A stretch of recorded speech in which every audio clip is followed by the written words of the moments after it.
specific, literal sense, not in the casual, forgettable way, not in the passing, moved on by tomorrow way, in the way that gets underneath your skin and quietly stays.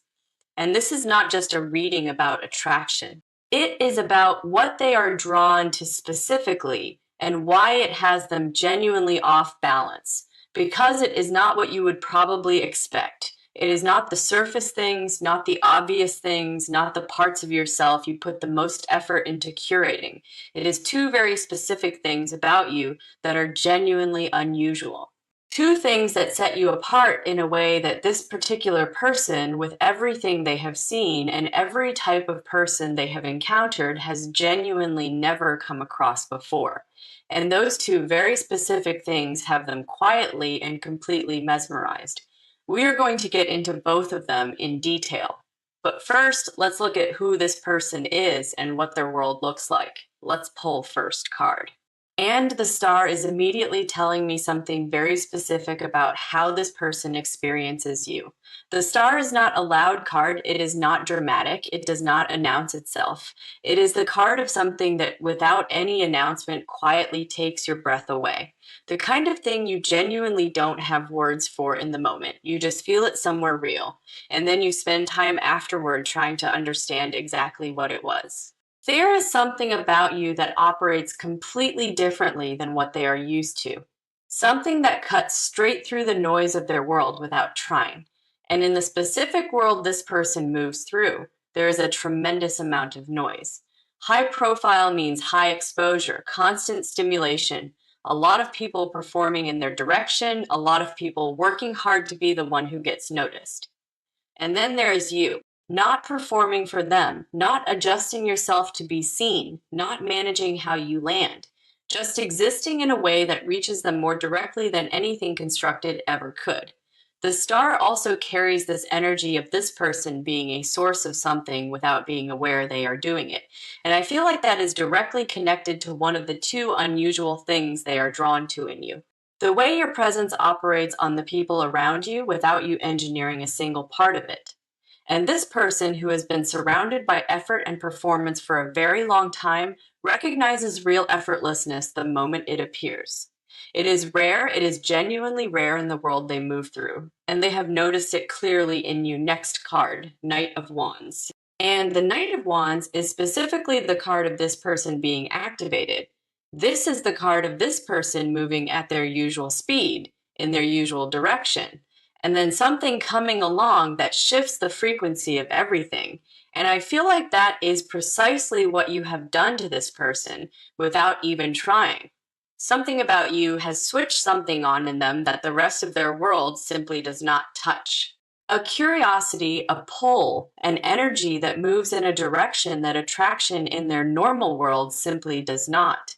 Because attraction in itself is not new territory for this person, people are drawn to them consistently.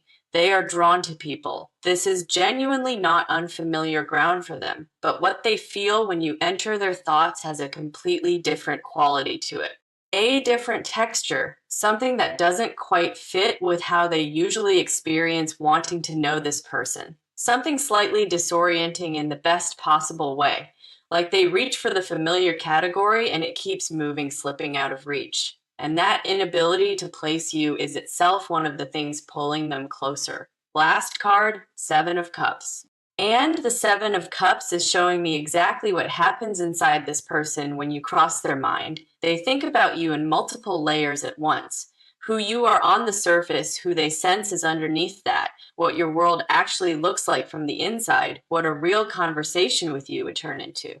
They run through possibilities, not strategically, but in the involuntary way that happens when this person has genuinely, unexpectedly caught your full attention. The kind of thinking that says, I want to understand this, I need to get closer to this. I am not done with this yet. And this person, who is genuinely not easily caught by anyone or anything, has been caught by two very specific things about you. Now we get into the two things, the two specific, unusual things about you that have this high-profile person completely unable to look away. And I want to name them carefully because they are not what most people would point to. They are not your looks, not your talent, not your accomplishments, not the things you have built or produced. They are something much quieter than any of that. Something most people would walk right past without noticing. Something that operates underneath the surface of everything you consciously present. First card for this part, the High Priestess, and the High Priestess is immediately, clearly naming the first unusual thing. I feel like this card is pointing directly to the way you know things you were never explicitly told. The way you walk into a space and read the entire energetic texture of it before a single word has been spoken. The way you can sit across from this person and sense what is actually happening inside them, not what they are presenting, not the carefully constructed version they offer everyone else. The real thing underneath, and because most people this person encounters are genuinely not reading them at all. Most people see the image, the status, the carefully maintained surface, and they respond to that. They perform for the image. They adjust their entire behavior around the status. They never reach the actual person underneath any of it, but you do. And I feel like this person has felt that maybe in a specific moment, maybe in the way you looked at them. Maybe in something you said that was too precise to be a coincidence, and they felt seen in a way they are genuinely not accustomed to, not observed, actually seen, not in a threatening way, in the way that something real and unexpected unsettles you, in the way that makes this person think, how did they know that? Who is this person? And why do I feel like they can see through everything I have spent years building? The High Priestess energy in you is not something you perform or announce. It is simply the way you are built. You receive information that other people filter out entirely. You track undercurrents. You notice the thing that was never actually said out loud. And to this person who has been surrounded by people who only ever see the surface, that quality is not just attractive, it is genuinely rare. It is the first of the two unusual things. Second card, the Fool. And I want to sit with this card for a second before I explain it, because the Fool is very easily misread. The Fool is not naivety. It is not ignorance. It is not wandering without direction. The Fool is the energy of this person being someone who has not yet been fully broken by the weight of what the world thinks of them. Simone who still moves through life with a kind of genuine freedom. Simone who takes up space in a way that is not calculated, not defended, not managed for audience. There is a freshness inside the Fool energy that most adults have quietly, gradually surrendered. And I feel like this is the second unusual thing. You carry it. And in the world this high-profile person moves through, absolutely everybody is managed. Everybody has a curated version, a PR version, a version that has been shaped and reshaped by consequence, by strategy, by the accumulated fear of being misread. Nobody genuinely moves freely. Nobody says the unguarded thing when they could say the safe thing instead. Nobody laughs without first checking whether it is the right moment to be seen laughing. But you do. And I feel like this person has witnessed that in you, a moment, or maybe more than one moment where you were simply and entirely yourself, unguarded, unmanaged, not performing anything, just fully present in the moment without any management happening. And to this person who lives inside the most carefully managed version of themselves almost every single hour, that is not just refreshing, it is almost incomprehensible. How do you do that? They have thought. How does this person move through the world without the armor? And the answer, which they are quietly and slowly arriving at, is that you have simply kept something that most people gradually lose. A quality of presence that genuinely cannot be acquired, learned, or imitated. It either survived in you through everything or it did not. And in you, remarkably, it all did. So this is what has this person mesmerized.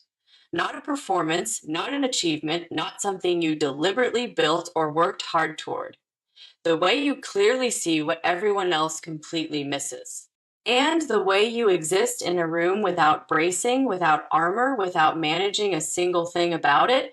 Two things that live at the core of who you actually are, both deeply quiet, both completely outside the currency and the language of the world this person moves through, and both absolutely entirely impossible to manufacture. Now we go entirely to their side because I want to show you what has actually been happening inside this person, what this is doing to them internally, what it is stirring up, and what they are quietly trying to figure out about you. First card for their inner world, the Emperor reversed. And the reversal here is significant because the Emperor upright is control, structure, certainty. It is this person at their most functional, commanding a room, managing outcomes, operating from a place of complete authority. That is the version of themselves they have refined over many years, and it is genuinely impressive. But the Emperor reversed is showing me what happens when that control slips. When this person encounters something they cannot organize, manage, or predict in any of their usual ways. And I feel like you are that thing. You have disrupted the system, not aggressively, not obviously, not in a way they could point to and say, here is the problem. Just quietly, by being exactly who you are, you have introduced a variable their usual framework cannot account for. And for this person specifically, that is a rare and genuinely destabilizing experience because they are completely accustomed to being the most interesting presence in every room they enter, accustomed to being the one that other people work to understand, try to reach, try to get closer to. And here you are. And they are the one doing the reaching now. That does not happen often for this person. They are the one who cannot quite figure you out, and they cannot seem to stop trying. And they are the one who keeps thinking about a person instead of the other way around. And that shift in dynamic is doing something genuinely real and unfamiliar to them. Something they have not fully named yet, but feel with surprising clarity. Next card, Knight of Cups. And the Knight of Cups is showing me the private, unguarded version of this person. The one that exists underneath the public-facing version most people only ever encounter. And I feel like you have genuinely touched something in that private version of them. I feel like there's a romantic current running through what they feel about you.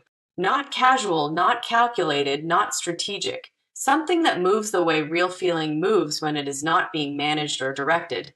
When it rises up on its own and you cannot redirect it or schedule it or decide when it is appropriate. I feel like they think about what it would be like to actually know you. Not know of you, not observe you from a comfortable distance. To sit somewhere with you, no performance required from either of you, and just actually talk to have genuine access to the version of you that does not get shown to the rest of the world. And what they imagine in those quiet moments surprises even them. Because this person is genuinely not accustomed to wanting something they do not already have access to. They are deeply accustomed to proximity, to being able to reach what they want. And with you, there is a gap, a space between where they are and where they would need to be to actually have you. And rather than closing the gap with their usual methods with access and resources and status, they are finding that none of those tools are the right ones here, because what they want from you cannot be acquired. It can only be offered, and that is a new position for them to be in. Last card, Ace of Swords. And the Ace of Swords is the card of a sharp, clear truth arriving, something cutting through confusion, something becoming undeniably visible. And I feel like this is the internal moment this person is approaching. A moment of clarity about what they actually feel and what they actually want. Because right now there is still some distance between the feeling and the full acknowledgement of the feeling. They know something is there. They have felt it move in them consistently without being able to redirect or quiet it. But naming it, committing to it, deciding what to do with it, that is the edge they are standing at. The Ace of Swords says that edge is coming to a point, that the moment of full clarity is genuinely very close. Now that soon this person is going to have to look directly at what they feel and decide. Do they move toward it? Do they reach across the gap? Do they do the thing that this person, for perhaps the first time in a long time, is genuinely uncertain about how to do because they do not know how you will receive them? Outside of the world where access and status give them an advantage, on the even ground where you both stand, they do not know if they are simply enough. And that kind of uncertainty is genuinely not something this person carries very often. But they are carrying it now quietly, and it surfaces every time you cross their mind. And it is part of why they cannot stop thinking about you. Now we look at what is actually about to happen between you, because this has been building for long enough. The holding pattern is ending, and something is about to break through the surface of all of it. First card, Wheel of Fortune.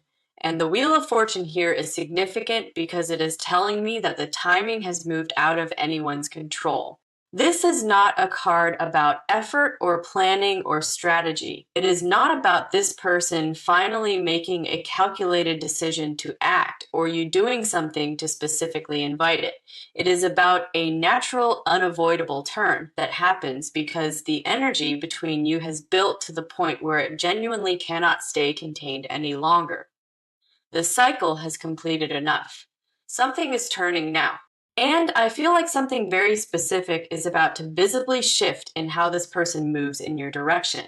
Something in the way they approach you, or reach towards you, or position themselves in relation to you is about to noticeably change. The careful distance they have been maintaining, the measured and deliberate pace, the watching from a studied remove, all of that begins to close, not dramatically, not all at once, but noticeably, in a way you will feel before it is named.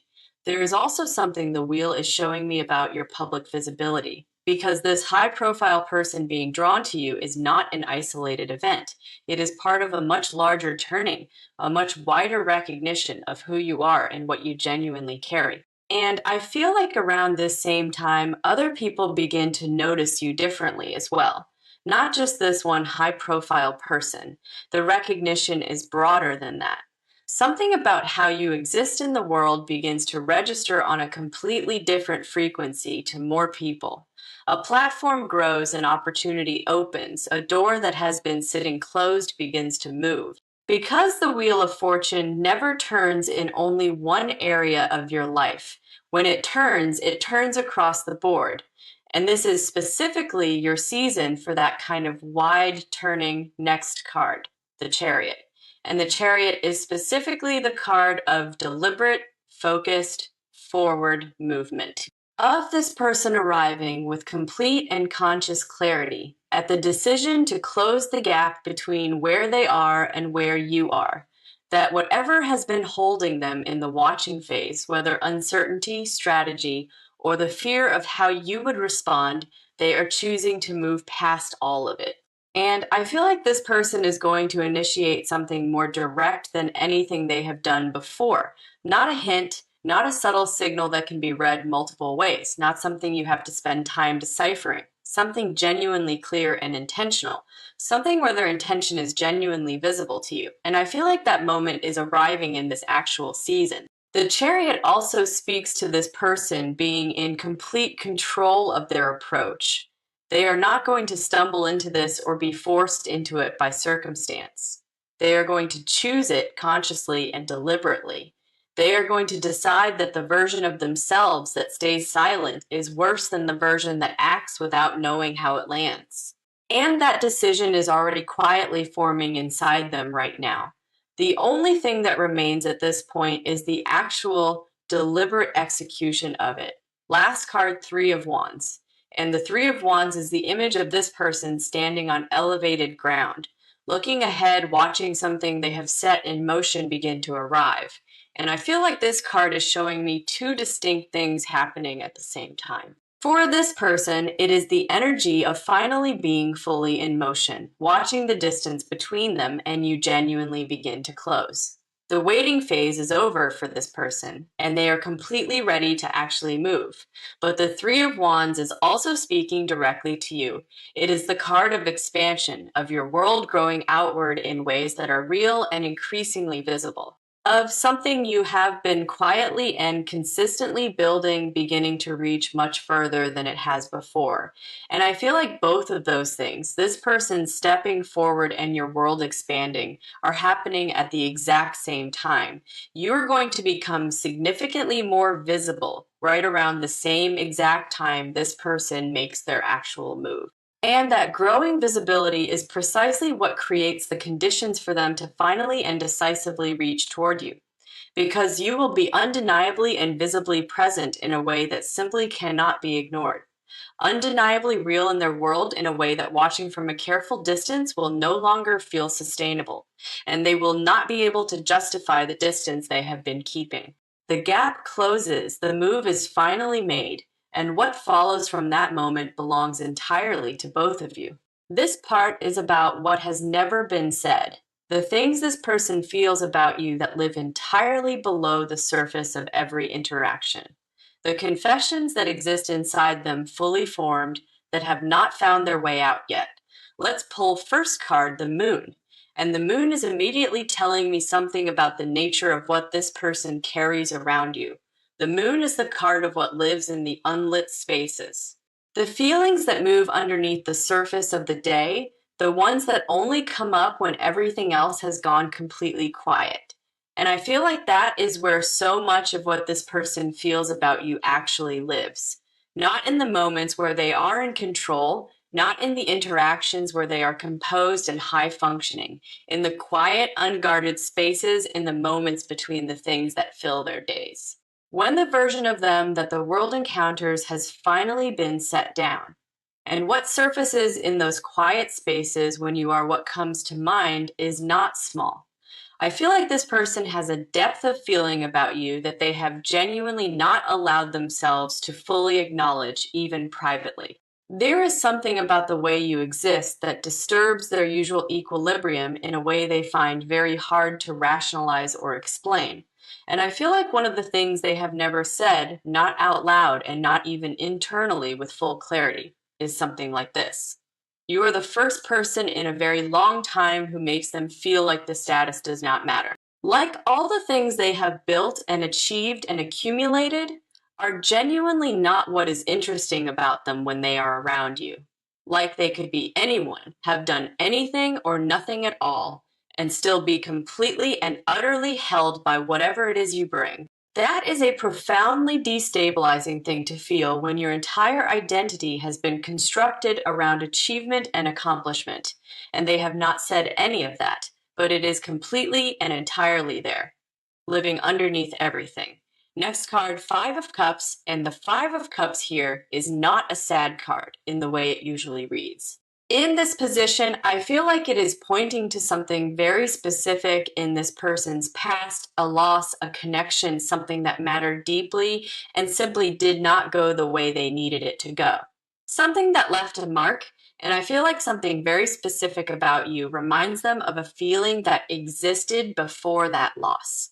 Not of the actual person who was lost, but of the feeling that existed inside them before things became complicated. Before the armor, before they understood what it costs to love something that can be taken, and there is a part of this person that connects something about you with a feeling of genuine possibility, of things feeling wide open, of the version of the world they knew before they learned that certain things cannot be recovered once they are gone.